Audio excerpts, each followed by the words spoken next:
You're listening to the B&H Photography Podcast. For over 40 years, B&H has been the professional source for photography, video, audio, and more. For your favorite gear, news, and reviews, visit us at bnh.com or download the B&H app to your iPhone or Android device. Now here's your host, Alan Weitz. Greetings and welcome to the B&H Photography Podcast. Before we get started, be sure to subscribe to our show on iTunes, and while you're there, leave us a review for the show. Also, check out our landing page at bh.com/explorer. That's Explorer with an A /podcast. You can find all of our episodes there, as well as images by our guests and links to the products and services we talk about on that particular show. We're happy to be back with you after our break, and to celebrate, we have a great episode in store for you. We're going to start today's show on a congenial yet practical note with Frank Meo, also known as the PhotoCloser. If you are a freelancer, you know how agonizing it can be to come up with a fee for a project, come up with a price, especially if it's a new client. You really don't know where they are and how they stand on things. This could be really difficult. Negotiating with clients and establishing a rate for your services is going to be the topic of our day with Frank Meo. After a break, we're going to take a dramatic turn and present the first segment of our new serial, Dispatch. We'll begin this series with photojournalist Adriane Ohanesian, who introduces us to her work, discusses her life as a freelancer based in Nairobi, Kenya, and prepares us for her upcoming assignment in Somalia.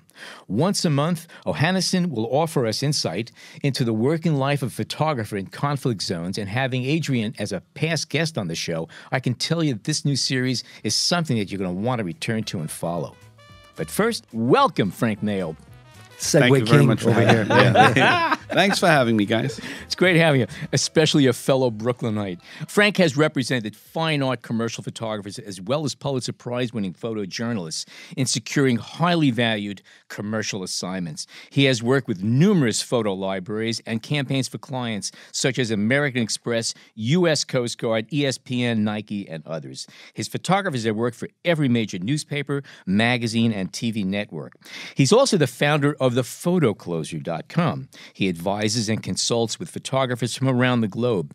His services include estimating and negotiating on behalf of photographers to ad agencies.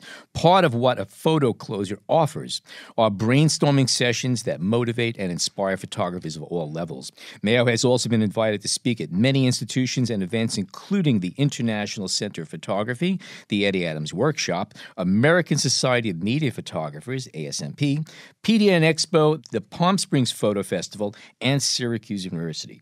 Also, for those of you who have a memory, if you saw the movie Goodfellas, he also played the PhotoCloser in that movie, much. Right? Yes, that was you. That was me. That's right, the PhotoCloser. Wait, what? Great scene. Anyway, welcome, Frank. That movie 20 times. Yeah, you got to watch it carefully. Yeah, you really do. If you miss out, that's it. I shot commercially for many years, and I know what it's like to do an estimate and come up with an assignment. Somebody calls you up and say, we need a picture of whatever. And you have to sit there and you have to come up with, okay, how many days is it going to take? Where is this going to be appearing? Is it editorial? Is it advertising? Is it corporate? Is it a bar mitzvah? We're not going to get into that. But everything has a certain amount of value, and you have to be able to pick that right, and then you have to pick out what else is going into that estimate as far as what can be included, what shouldn't be included, what could be rented, what do I have to eat, etc. What are the criteria that you work with when coming up with an estimate? What I like to do is get to the art buyer or the art producer from the ad agency or the editor from the magazine, whatever it is, to get input from them. What are they really looking for? So I'm trying to get specifics. So I want to know the usage. I want to know their timetable, when they want to shoot, how quickly they need an estimate, because all those factors, for me, gives me a sense of, do they really want to use my guy? Did you ever ask them if they have a budget up front? Absolutely. So that'll be all parts of the question. Okay. So when I ask for the usage, I'll say, and then they'll tell me 2 years, in the USA. So you have a sense of budget on this. So what I do is I sort of make it a meandering conversation so that it's a little bit business, but it's a little bit connecting. And that's the piece that I always convey to the photographers, that you have to connect with that person on the other side of the phone. Reason being, on the back end, you submit an estimate and you're a little bit high. If you haven't connected with that art buyer or that creative director, something is missing, because now they just have a sheet of paper and Frank Meo is high. Joe Smith is the low bid. But they really want to work with Frank Meo. So if you've connected with them, they get a sense of who you are. So they'll call you and say, listen, Frank, we really want to work with your guy, but you're a little bit high. And of course, you tell me what the number is, and I'll make that number work. What is the difference? I mean, unless it's completely ridiculous, and I don't feel that the production can actually work without the money that we have in there. But usually, it's on the fee, because if they're looking at that estimate, and they know that you need to location scout, and you need to get permits, and you need maybe a nurse on the set because you're shooting kids under 5, and I like to always have a nurse there just in case something happens. Those numbers have to be there. So the piece, and so where does it end up? It ends up in your day rate, and it ends up on your usage, where you may be a little bit higher. But if I've connected with that art producer, they're willing to come back to me. If they don't come back to you, that means you missed an opportunity to really connect with that potential client. So they'll say, Frank, listen, you're a little bit high. Can you make the number work? And of course you say yes. Tell me where I have to cut, and we'll make the number work. But if they don't call you back, and they just tell you you were the high bid, and we couldn't get it lower, you didn't have an advocate in that conference room when they were showing the bids and the links to the website. Your numbers were just on a sheet of paper.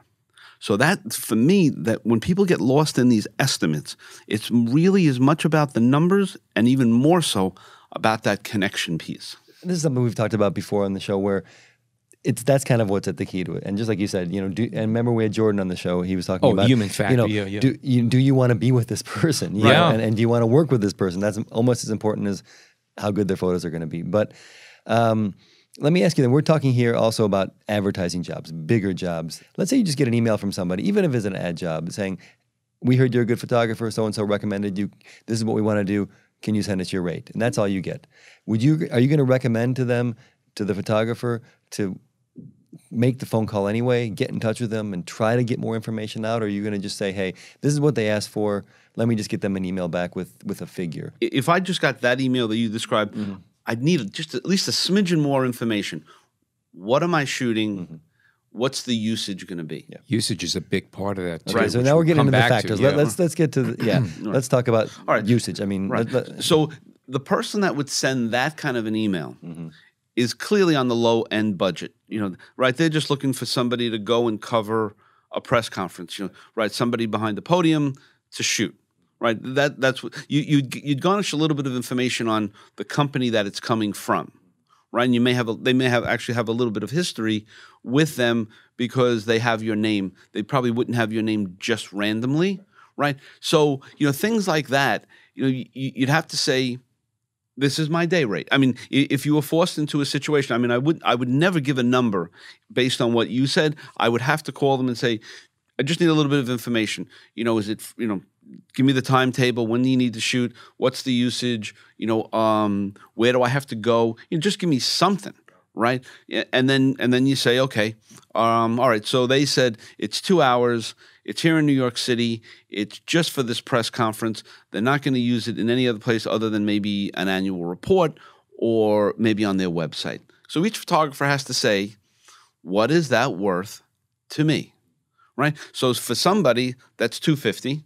For somebody else, my day rate is $500, right? If it's in the middle of the day and you can't do anything else, so it's from 12 to 2, you can't do anything beforehand, and you certainly can't do anything afterwards.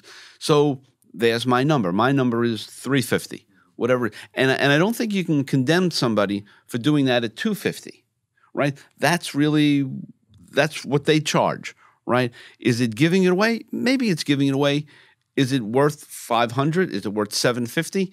Depending upon the client, right? What's involved? They may say you have to wear a jacket and tie because we're in this kind of a situation, so that's something else, right? If you have a little bit of history, then you maybe if you have that history with them, and then you're sort of saying, well, I know I always get half a dozen jobs from these folks in the course of the year, so this is what we normally charge, right? Do you build in a factor of Don't forget that question.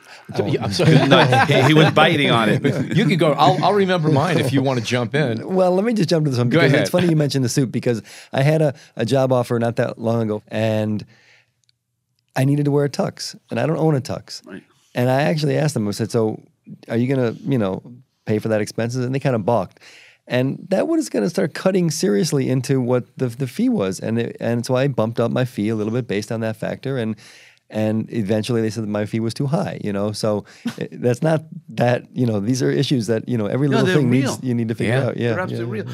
But you have to imagine they were looking at, let's just get somebody in here to shoot who has, and it's $200. He's going to be here for an hour and gone. Right. Just, give us the file and you walk out. Right. So, then you're in this sort of middle space. Was that worth it? Right.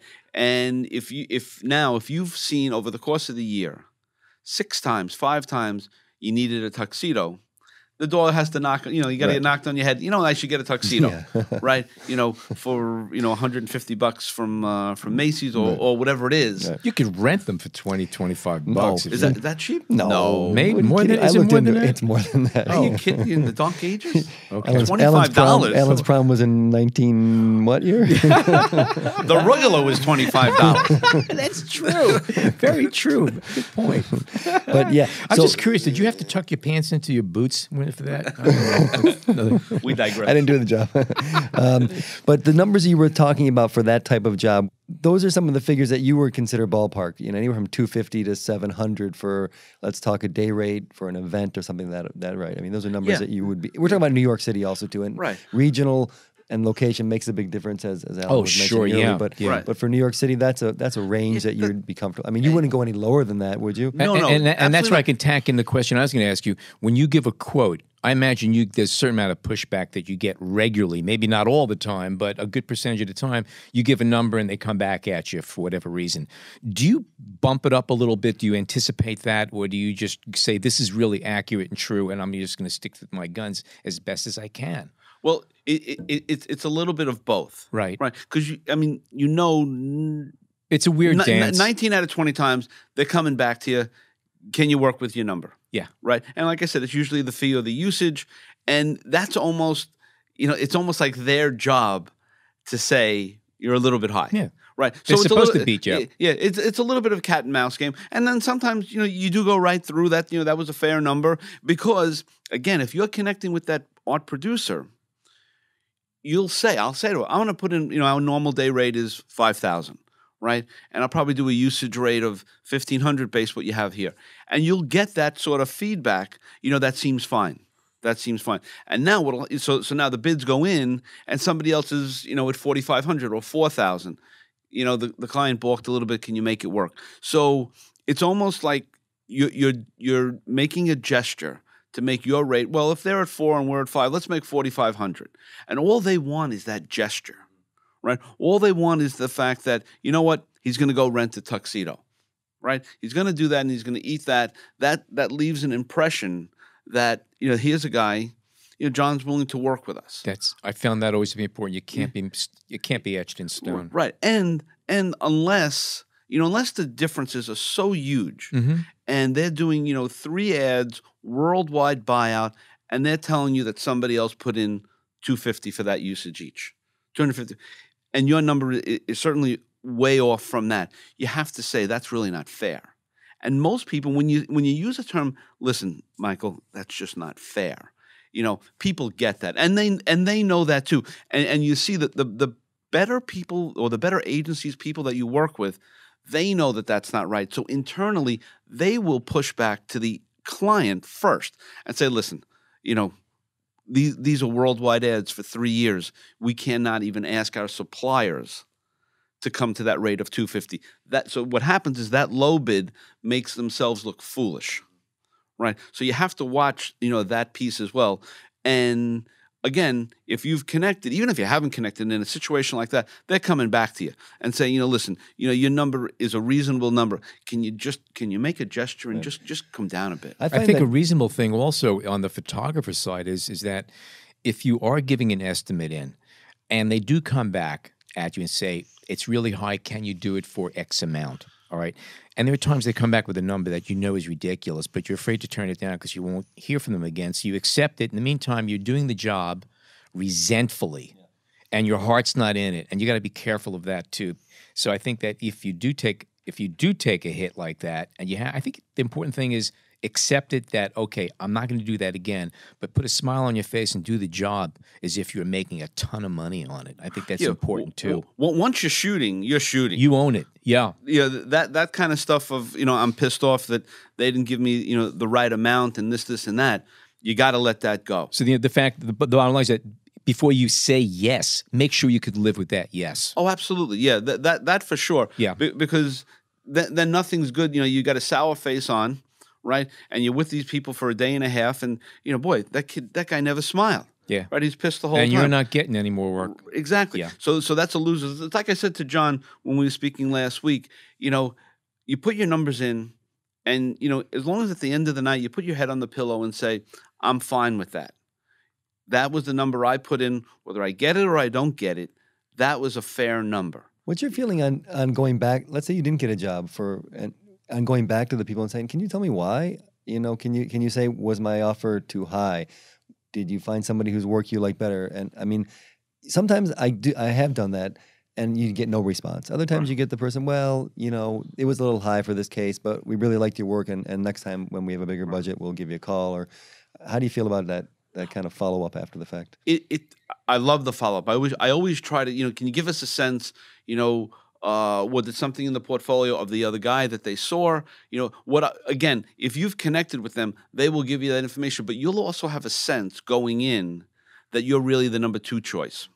Right. And I love when someone says, listen, we really have somebody that has worked with us before. So I know as it relates to managing the expectations of my photographer. Let me follow up on what we were talking about earlier too, that this idea where you accept a job that maybe you feel is not the amount that you wanted, that you're not comfortable with. And I'm sure everyone has done that at one point or the other. And certainly when you're starting out, that's the things you have to do. But how many times would you do that, when you're starting out? I mean, it's hard when to put a number on that. When are you done starting out? Yeah, when are you done starting out? When do you come to the point and say, when you graduate? I have to say no. I remember the first time I said no, and I felt good about it. Yeah. I definitely did. It's all right. So now you can get into a different part of that relationship as it relates to your rep. Mm-hmm. Right. If you have a rep, and now you mean a representative or reputation? Representative. Representative. Yeah. Right. And you have a reputation. I mean, they're sort of first cousins, right? So you have a little bit of a business responsibility to the rep, right? And that plays into the equation. All of a sudden you're turning down work, and how does that make me feel? So as the rep, I'm looking at 30% no matter what the number is, right? And if I've got 12 photographers, all I care about, if I'm a greedy rep, so you have to sort of manage that. And that gets into the rep photographer relationship as it relates to we're in this together. And if you have a rep that's not into it together, then that's a bad thing. I mean, we've turned down work with a lot of money for like working with a photojournalist who was going to be embedded in the first war in Iraq. And I mean, we had a signed estimate, and I knew that he was always going to go first to do anything in the photojournalist area.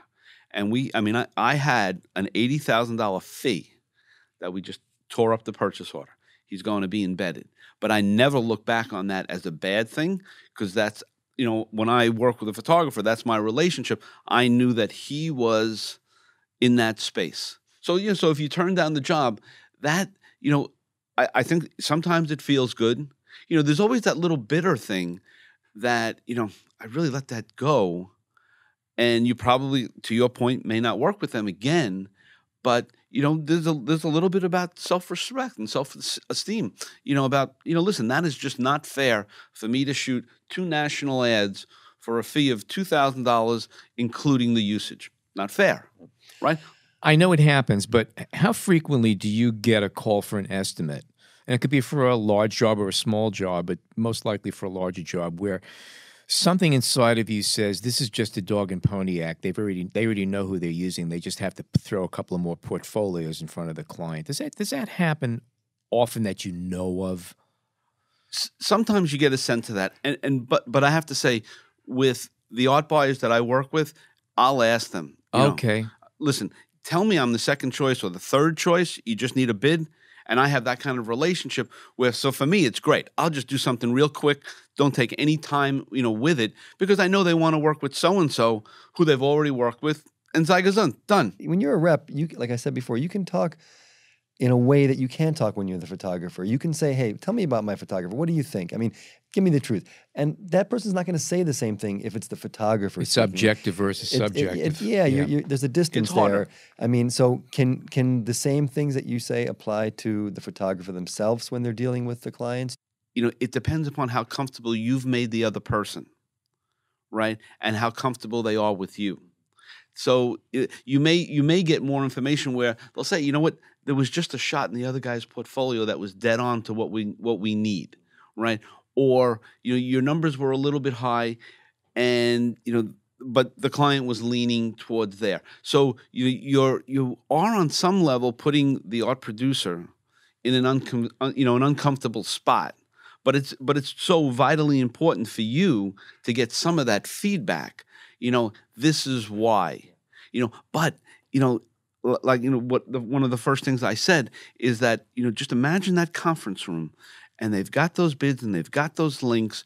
You want that art producer or the art director or the creative director or the writer to be an advocate for you. That that pushes your chances of getting that job so much higher. Let's have a few words about follow-up, and that could be after the assignment is finished and everybody's happy, hopefully happy, or you just submitted an estimate and they said, regretfully no. But what do you do to follow up? How important is follow-up? I mean, I know it is, but let's talk about it. No, a terrific question.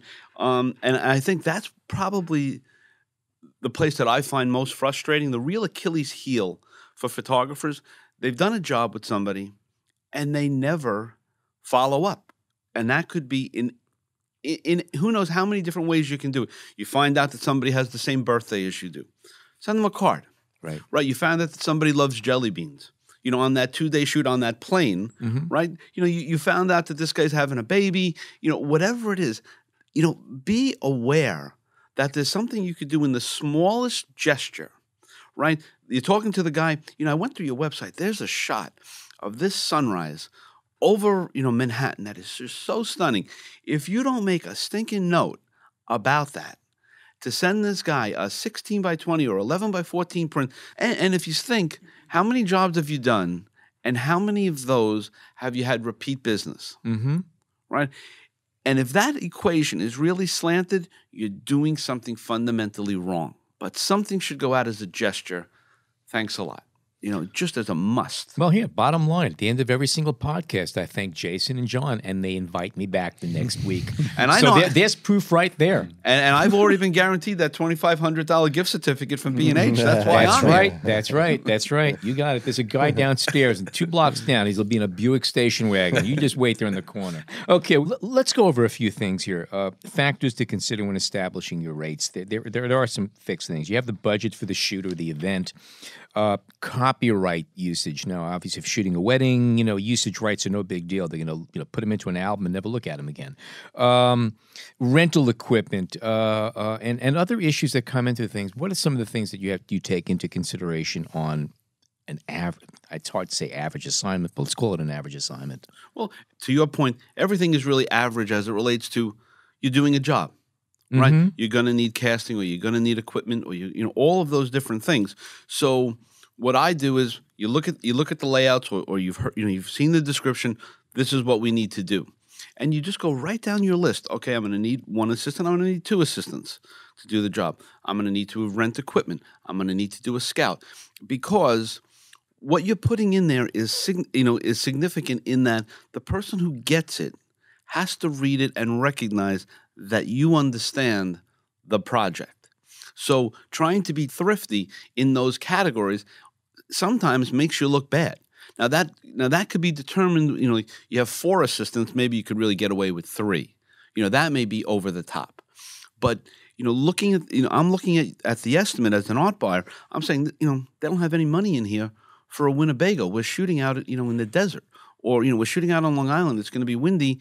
You know, where are people going to the bathroom? We're not going to take 20-minute rides back and forth to a diner, you know. So the point being, you have to, you know, look at it, and now and the issue now becomes, what do you charge for assistance, and what do I charge for an assistant or a hair and makeup person or a prop stylist, right? So those numbers, and this is where everyone should take a lot of comfort, are generally going to be the same, right? If you have a stylist, you may charge $850. I may charge $825. You know, it's not going to be $850 and $50, right? Right, exactly. You know, you have to be comfortable around that, because people are looking at what you submit in a very professional way. You know, how come your number, your bid ends up at 20,000 and mine is at 6? They're going to look at my numbers, and they're going to do comparing. They're going to say, I only have one assistant, you have 3. There's 4 setups we need to do. It's probably better to have another 2 assistants to do that, right? Your prop stylist is in at 800, mine is in at 200. Why is that? Who are we working at? You know, let's see the links to your stylist and my stylist. Now the thing is, and you go right down the line, like with equipment rental, digital tech, on and on and on, they don't really have the time to say, your number's at 20, my number's at 6, right? They're going to get an impression. And that impression probably started when you were having these conversations, that you're going to come in a more professional way, and I'm just going to run and gun this. Now, no ad agency, no client wants to feel like they're being run and gunned. They want Nor do they want to have to do it again. Exactly. So a lot of these things you're talking, these are production things. I mean, if it comes to absolutely. the movie business or whatever, the producer's doing it, or the production manager, and you're asking, in this case, the photographer to do it, and they have to know this stuff, and this is experience, and this is obviously a lot of research and checking and getting your numbers all before you get this information to somebody. Right. And I mean, and that's part of what I do. I mean, not to plug it, but, you know, people call me to estimate and negotiate for them exactly for these reasons. And what it is, it becomes like a learning experience to the photographer. This is what is normal. This is, you know, because, and just the way I explained it, it makes all the logical sense. Now, it's different if you're doing that 2-hour job, you know, just covering a press conference, and it's just you, your tuxedo, and, you know, you're just standing there taking it. You don't need 2 assistants. Right, then you're over the top. And you could also have a 2-hour shoot that will require 3 days of prepping to get the 2 hours of shooting. Right. So to the question is now, do you charge for that 3 days of prep? So it depends what that 3 days prep is looking like. Right. Now, if they ask you, you know, what we'd like you to do is go see the space. Right, you're shooting in this place that has some challenges. There's a skylight. It looks like it's going to be a sunny day. You know, do you want to go there and see it first? And that may be something that you say, you know what, I'd love to go and see it first. You know, can you get me just so I have to walk by on Tuesday? I'll just walk in and see it. Now, in that case, what you're doing, that you're getting back to that whole connecting thing. You're saying to that client, you care. I know that is a glass roof. And I want to know where that sun's coming in at 10 o'clock when that press conference is happening. That says to them, this guy gets it, and he's looking out for us. But many times, the people that are asking for a photographer, they have no clue. And you explain that, you know what, I need to see the place, I need to know what time to light in there. Well, why would you need to know that possibly? And why would you factor that into your budget? I think if you're dealing with an agency, they're a little more attuned to that because they do this regularly. Whereas if you're dealing with an organization, the average person who's doing the PR, they don't know. That's what I'm saying. You have to really educate. That's a real challenge. And that's hard to explain and hard to budget. Because now you're a pain in the ass photographer. Right. Yeah. Exactly. You've just crossed over to what? Yeah. You want to do what and where? I mean, like, and you know, so now you're part of, you know, the John Harris School that you now have a new student, right? And you have to explain to them, this is why it's important. Now, they either say, wow, that John is great, or John is a pain in my ass. They can either say, okay, you know what, I'm in good hands, or exactly. Don't you guys say anything. But that's the line, you know, again, like you talk about rates, you know, this is the space that you have to say, I really need to do that. If I get in there and the sun is blaring through right over the stage, we're all in trouble. By the way, that's also another one of your bargaining chips. When people start, say you have a number that's out there and you know that it's pushing the limits of it. But when you go and say, you know what, I'm going to be down near there, tomorrow, I'm just going to stop in on my dime, take a look at the place so that we could see if there are any headaches. When I go in there, I'm going to know what they are. It didn't cost you anything per se.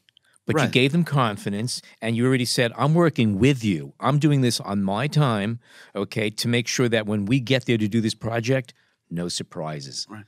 And you may have a client for life. Exactly. I did a bid for the crystal meth project. It's for prevention of these kids getting hooked on crystal meth. 5 photographers bidding out of a San Francisco agency, 2 in L.A., 1 in San Francisco who they already shot with, and 2 photographers here in New York.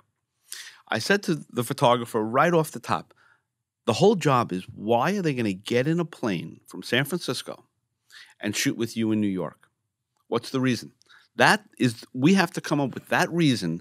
It's so much easier to use and we had to get Hollywood makeup. So all that stuff was in LA, right?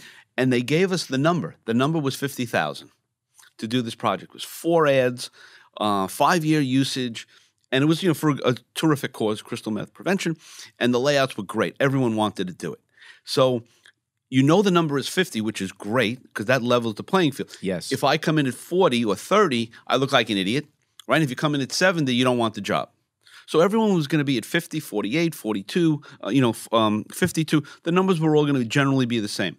We're getting ready to send the estimate, and the photographer was Ron Haviv, a great photojournalist, and he wrote a creative brief, which is something else we may want to discuss. And just before we're sending it, I said to Ron, you know what? Let's put in for a drug consultant to be on the set. And, well, what do you mean? Well, that's usually a recovering addict. Somebody there that can direct the kids, because, these aren't crystal meth users. These are just kids. So I send the estimate, and 2 minutes later, they call me, what's with the crystal meth user? And I said, you know what? You could read off a sheet of paper what it's like to be a crystal meth user. But to have somebody nose to nose with you, describing you've stolen from your parents, you've taken the earrings out of your sister's ear when she slept to get money, and all this desperation stuff that these poor people go through, 10 minutes later, they called the job was ours. Brilliant. Yeah. And what a simple idea, right? And then 2 days later, after the shoot, they call me, can we get the name of that crystal meth user and his phone number? So, why? We're shooting TV commercials, and we want him on the set. Nobody else had thought it but us. And the guy who did the TV spots, $2 million budget for that project, was the guy who directed Black Swan. So this big production, all these people, nobody thought about it but us. And that's how we got the job. So let me ask you, so again, you're in a unique position where this is what you do for a living. You basically are a negotiator, okay?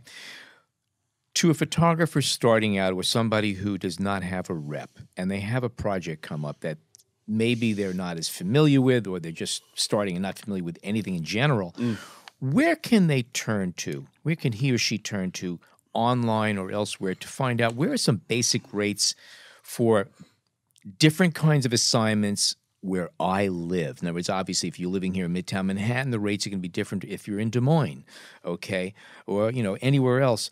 So where does one go? Where are good starting points where you can get safe numbers that you're not going to get too injured with? I would think APA and ASMP. I think those places are great. Especially the regional offices. There's also the NPPA calculator. You can go to their website, and they'll every little thing from what the licensing agreement will be, how much time you need, what your rental is, assistance, and all that, and they'll give you kind of an estimate of what a good. Okay, what site is that again? That's NPPA. Okay, Yeah. well, okay, that's the answer to the question. And they can do it in a real local way as well, yeah, right? Yeah, they do it in the Yeah, local and way. that's terrific. important because you could read on a website and say, oh, it's X amount of dollars. Yeah, well, that might be in a major city, and if you're not in a major city, or vice versa. So you got to really know where you are. Between that and speaking to colleagues, I think is your best bet. Yeah. If you're working in that space, you've probably worked for somebody. And I find the business, people want to help each other. So, if you're a young person starting out, you probably assisted the best photographers in all of Des Moines, right? So, hey, John, I just got this call from the magazine, the Montclair Gazette, and they want me to do, the new traffic light that just went up on Main Street. What should I charge? They told me I didn't get that assignment. No, they did. Your guy got it? My guy got that.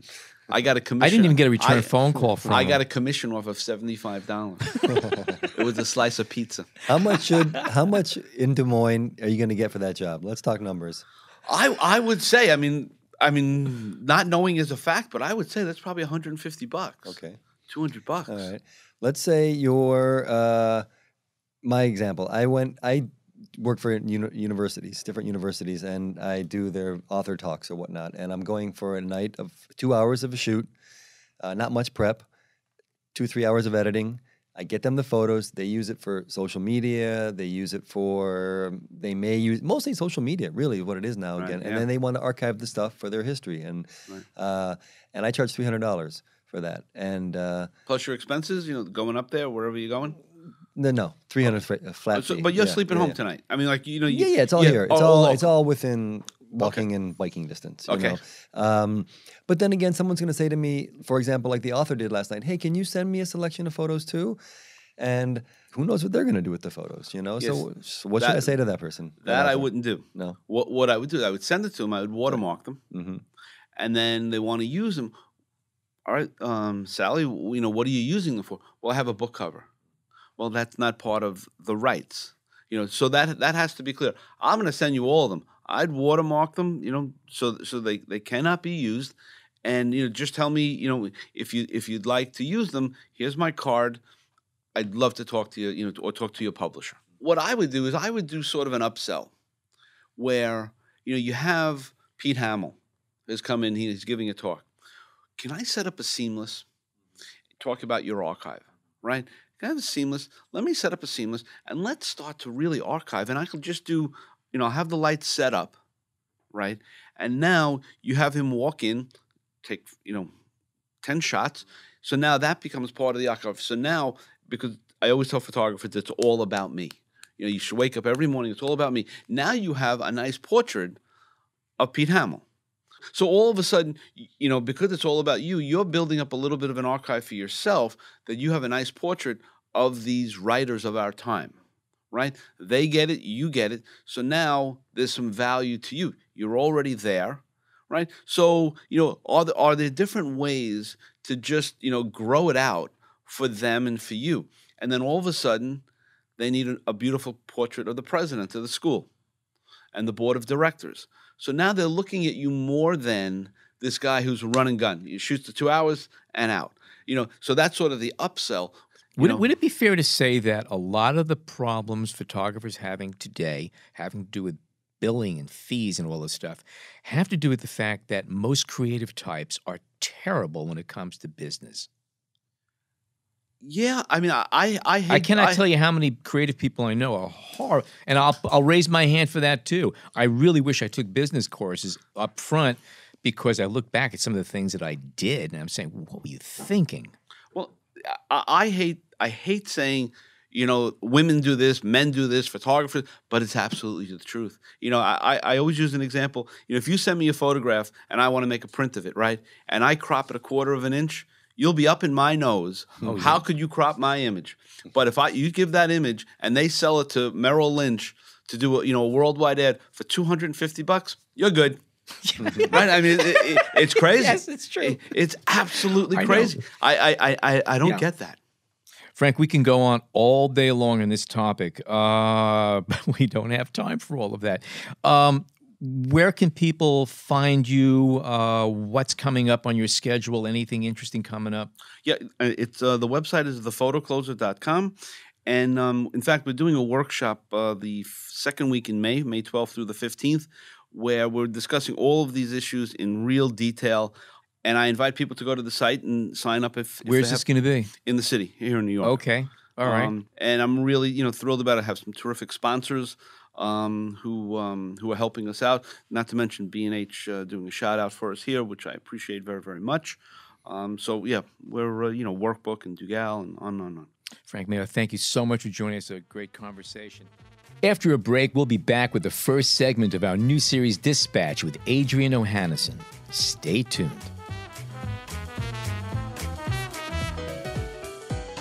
We hope you're enjoying this edition of the B&H Photography Podcast. Send us a tweet at BHPhotoVideo, #BHPhotoPodcast.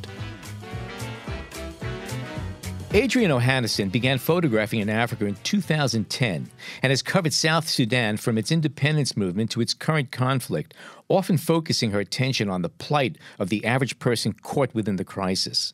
She has also covered Darfur and the ongoing fight against al-Shabaab in Somalia and the refugee crisis in the region, and in 2015 was selected as one of Getty Images' emerging photographers.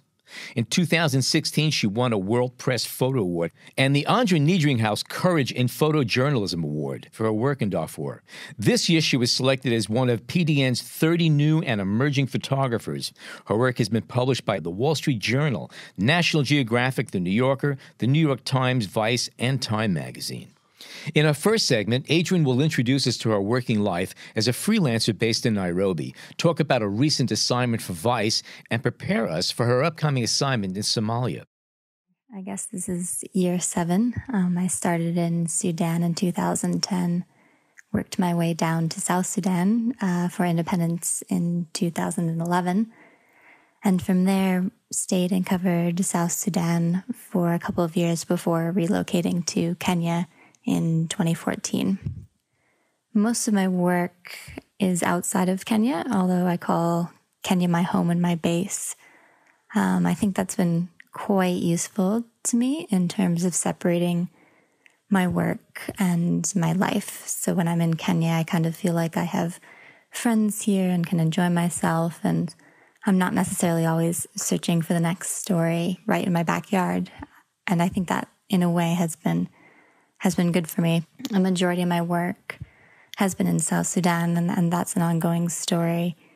And while I know the place well, it's also sometimes very difficult to see with fresh eyes, and especially with photography, to come up with images that I haven't taken before. And so that's a challenge with any place that you cover on a regular basis, is how can I show this differently? What can I tell that I haven't told before? The stories aren't necessarily assigned. I do research. I work with other journalists in the region and pitch the stories from there, or just shoot the stories and then try to sell them later. One part of working in this region as a freelancer that's difficult is getting work assigned. And that, for me, is because a lot of the places that I do work in are quite dangerous, or can be quite dangerous. South Sudan, for example, definitely Somalia, where people are hesitant to put freelancers on assignment because they don't want to take on the risk. And that's been a frustration of mine and also of my colleagues, where outlets will say, well, when you come back, we'd really like to see the material that you have, but we can't necessarily assign you because it is a dangerous setting. So the last few weeks, I've been working on one story for Vice online, which was a story about a Somali boy who's separated from his mother. His mother is currently living in the US. And I've been also doing research and trying to put together a trip to go into Somalia. Both of these stories obviously relate directly to what's happening in the US at this point in time. It's been strange to be away during the inauguration and to see all the developments that are happening.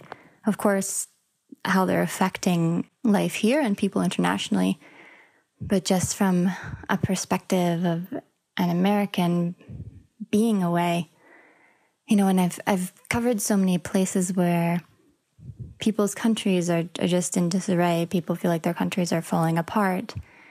And so many people I see are really pulled back home and feel a big commitment to playing a role and being present and helping in any way that they can within their own countries. And I've documented that, and I've always been amazed by that. And all of a sudden I feel myself wanting to go back to the States, maybe be pulled back.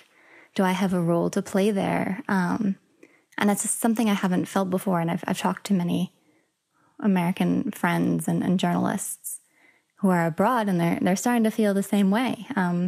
But hopefully one way to kind of handle these personal feelings is also to document how they'll be affecting the people in the region where I live. Going back to Mohammed, he was 4 years old. So to have a couple of foreign women hanging out around him all day was definitely something new. The community is mainly Somali. It's within a section of Nairobi, but where they stay is in Eastleigh, which has been called Little Mogadishu. It's mainly Somalis who live there. So I got to spend a full day with Mohammed, I had a blast, actually. I hope he did too, although he did come at me a couple of times with a angry lion face and claws, which was definitely a sign that we needed to take a little break from the camera. But I got to spend a full day with this little boy who had been taken in by a woman that his mother doesn't even know, has never even met. And again, his mother is in the States living in Ohio.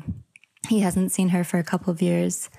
He's just in the process of setting up his refugee status in Kenya because he cannot travel to the States until he's officially registered here. So during our day, the writer and I got to go with Mohammed and his caregiver to try to register in Kenya, get the paperwork in order. And it was just, for me, I was there for one day. I was there for less than 5 hours. And the amount of frustration that I felt for these people, just selfishly, I couldn't even handle sitting around there. I was quickly told I wasn't allowed to photograph. And so we really just got to have the experience of being stuck in the middle of concrete walls and literally cages. I don't know why there were cages, but that's where people were waiting. They had set up waiting areas inside of these white cages, and we sat there and we waited, and we were shuffled from one line to the next. And I think maybe the process moved a bit faster because we were present. We are also worried that maybe things would move more slowly because there were two foreigners and our translator who had accompanied Mohammed and his caregiver. But just to see people who were continuously asking questions, am I in the right line? What do I need to do next? And the confusion and the uncertainty, some small children with their mothers, young men who had made it all the way down to Nairobi from Somalia, from South Sudan. Some had come in from Congo. A busload of people had arrived that morning from Ethiopia. Some people familiar with the city, some people not, all crammed into this space trying to figure out what they needed to get refugee status just in Kenya. I hadn't really seen a process like that before, and it was just extremely confusing and frustrating. And little Mohammed was there, clutching his folder of paperwork, being shuffled around. It was sometimes hard to tell how much he was aware of,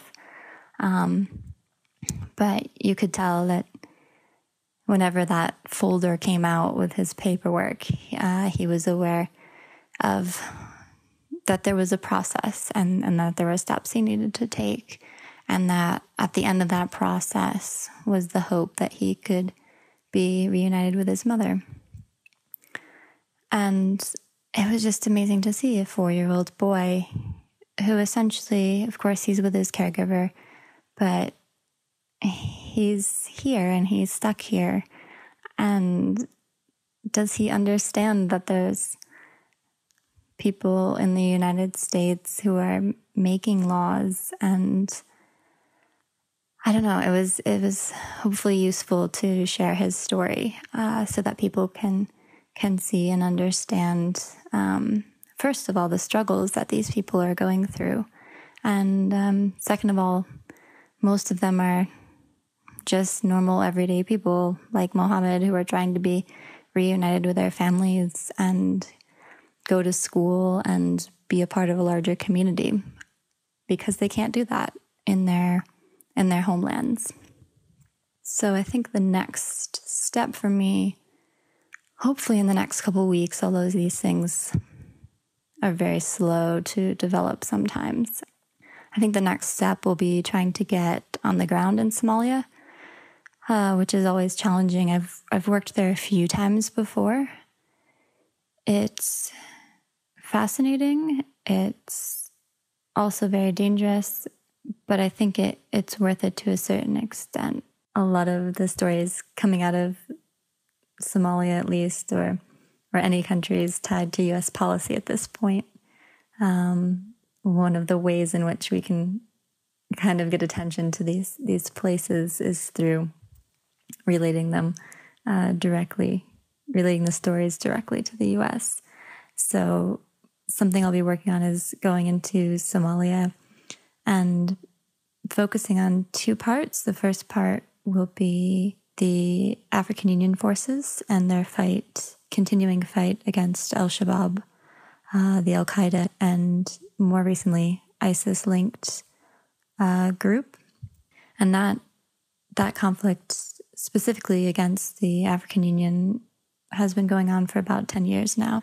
I think the 10th year anniversary will be in March.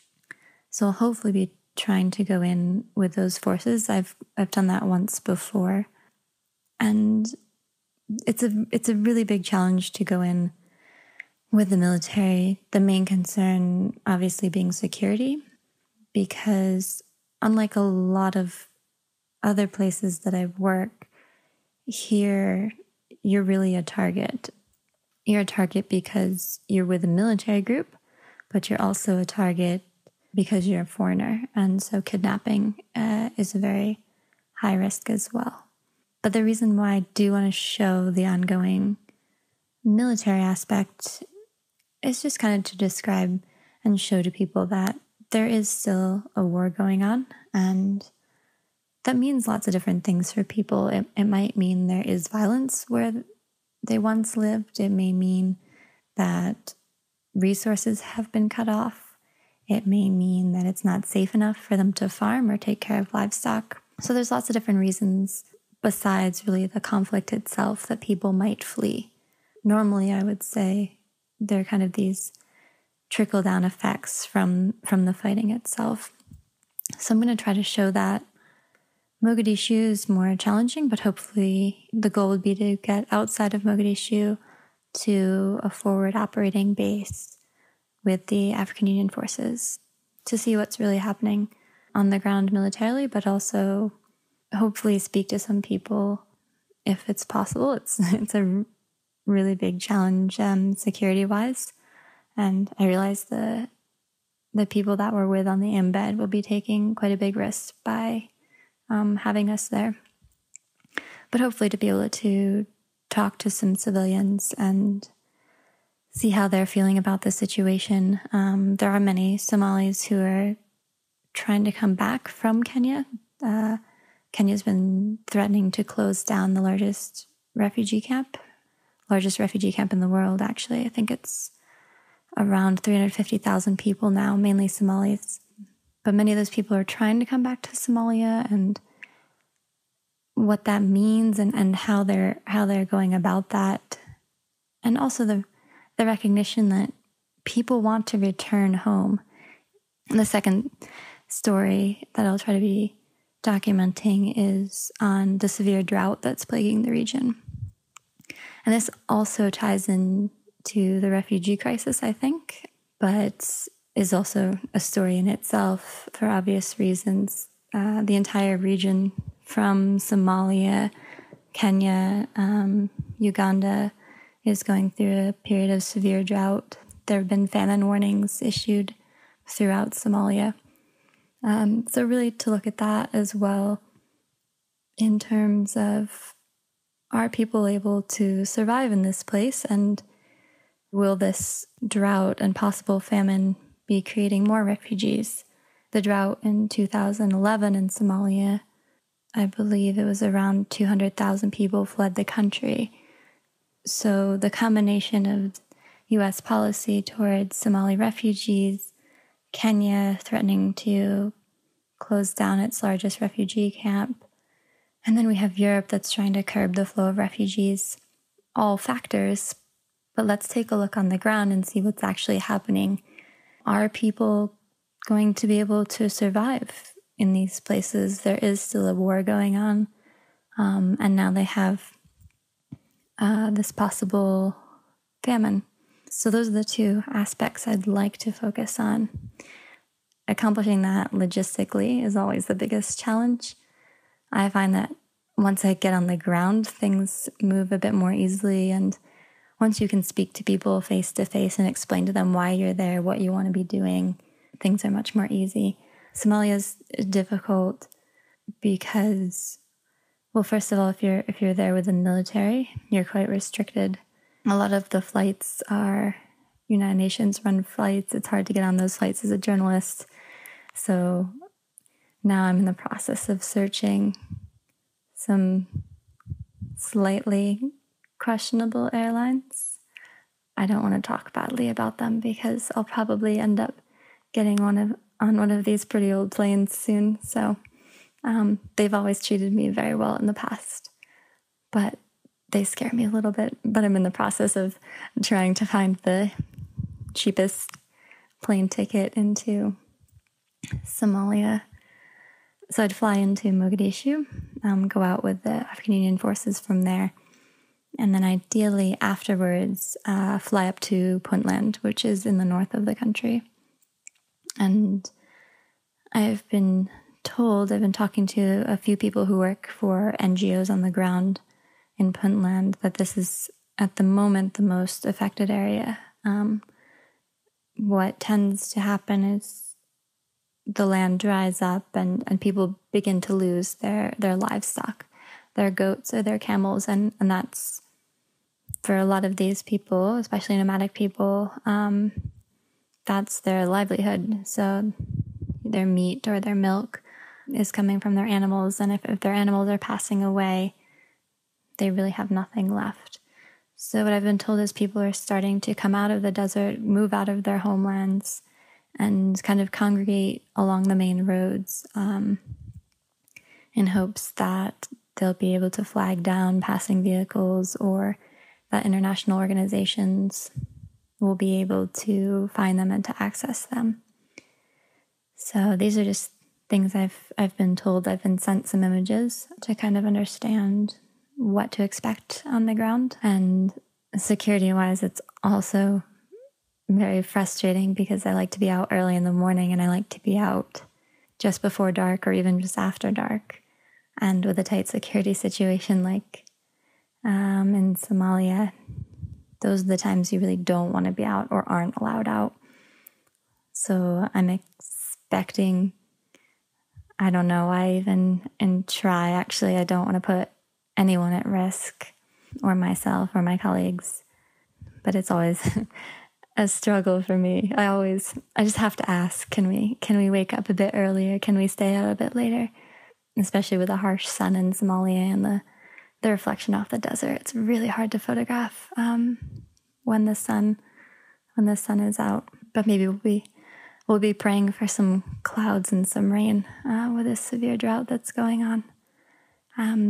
So yeah, over the next couple of weeks, I'll be working out the logistics, and also just trying to access things that haven't been documented before. I'm interested more and more in women's roles in the military, but also how women in the military can more easily access women in Somalia, because the two genders are kept quite separate.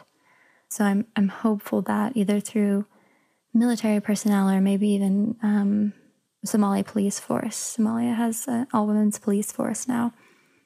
Spending some time with those women a women in journalism issue came up recently when I've been planning this trip, because there's a group of about 4 of us, all women, who were interested in going on this embed with the African Union forces. And I got really worried because when I had gone before, I was the only woman. And I was with a group of men, and it was great because I just went along and there was no question.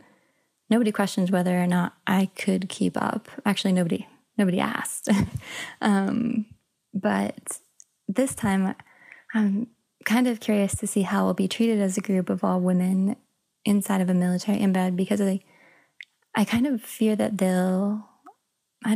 they won't let us have as much access, or they won't think that maybe we can go on a full foot patrol with the forces, or if we go out on a night patrol, I still want to stay up all night. I want to be present if there's a raid. I want to experience as much as I can when I'm there. And I just hope that they don't, restrict our access with the assumption that maybe we can't handle some of the scenes or some of the physical demands that embedding with the military entails. So that's something I'm kind of curious about, but I'm also a bit nervous, because for me, really going to these places, and I do think it's quite a big risk going to Somalia. If I'm going to be there, I really want to get solid material, unique material. Yeah, I just hope that people aren't making assumptions and putting up boundaries before we even get on the ground. Thank you, Adriane. And watch for the next segment of Dispatch, in which Adriane will report on her embed with African Union troops and her coverage of the drought in Somalia. Once again, thanks so much to the great Frank Meo for joining us and bringing us rugulach, very important chocolate, no less.